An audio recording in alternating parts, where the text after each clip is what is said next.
So our first reading today is from the book of Tobit. It's a very beautiful book, so I really encourage you to read this book, book of Tobit, and also about his son Tobias.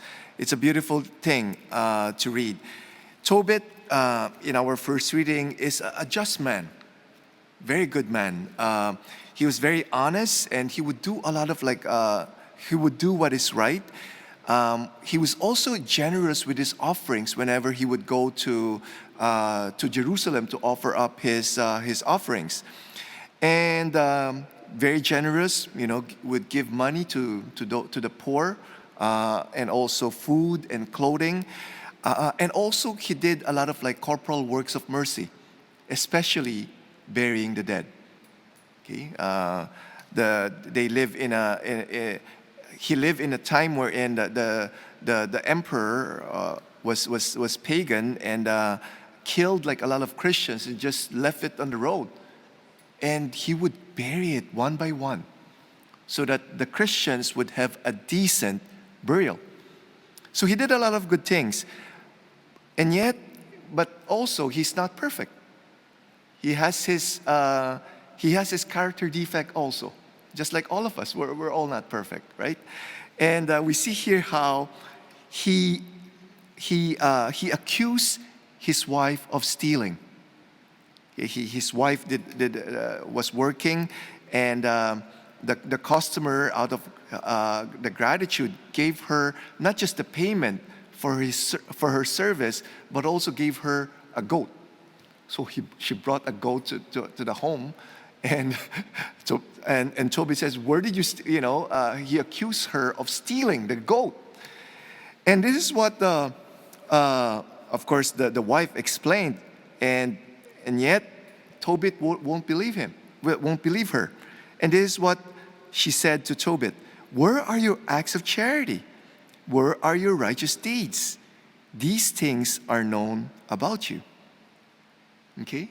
You see here how it is easier to be kind, to be charitable towards others, strangers, friends, and not so much to those who live with us. I mean, I don't know if you experience that. For me, I struggle. It's easier for me to love others and then, and then living with my brothers, because they see, they live with me every day. So they see whenever I'm not having a good day, I get cranky, I get impatient.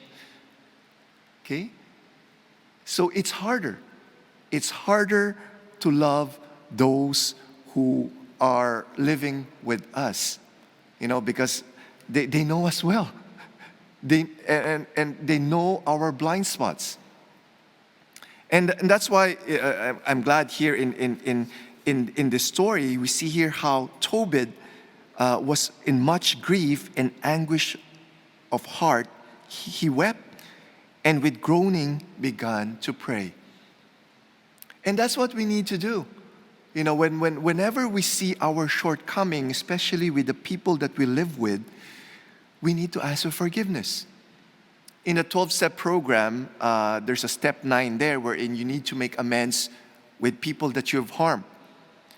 But for those who you live with, you need to make a living amends, which means not just one time. You need to do it continuously whenever you fall short, whenever you've harmed your loved one. And there are 3 qualities that we need to have. 1, we need to be humble. Okay? We need to humble. We need to see that we're weak, that we're sinners, that we could easily harm other people. We need to be humble. Okay? And the second thing is we need to be honest. We need to be honest with ourselves. Okay? Because sometimes, when people are telling us our shortcomings, we sometimes ignore it. Or we justify our actions. We need to be honest. If we're wrong, then we need to ask forgiveness. The third thing is we need to be willing to change. Okay? We need be willing to grow in virtue. And by doing that, we're able to love really, because we need to love those who live with us more than others. Okay, because they were the ones that was entrusted to us. And also, like, these are family members, those who live with us.